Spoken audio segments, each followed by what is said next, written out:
Le week-end dernier, le tonnerre est arrivé en Méditerranée orientale.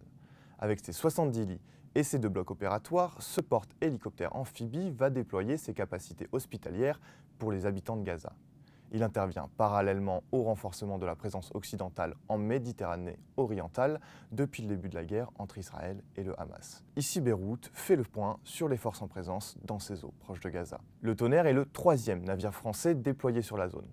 Il a rejoint 2 frégates déjà sur place, l'Alsace, spécialisée dans la défense antiaérienne, et la Surcouf, déjà en mission avant le 7 octobre dans le cadre d'un déploiement permanent de l'OTAN.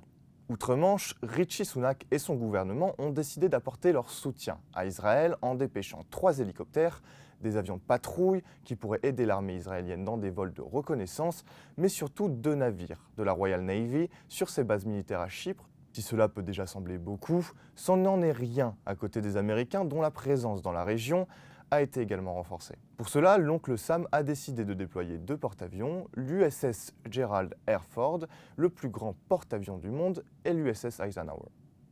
Pour parfaitement assurer leur mission, ils sont respectivement accompagnés de 5 et 3 navires de guerre. Objectif annoncé, dissuader d'autres factions d'ouvrir de nouveaux fronts. Une armada renforcée par 13 autres bateaux aux compétences diverses, soit un total de 24 navires américains, à quoi s'ajoute un nombre incertain de sous-marins. De quoi ridiculiser l'appui apporté par la France et le Royaume-Uni, d'autant que le soutien de la Maison-Blanche pourrait être renforcé. Joe Biden tente en ce moment même de convaincre le Congrès américain d'octroyer une aide exceptionnelle de 14 milliards de dollars pour Israël, dont 10 milliards seront consacrés à l'armement.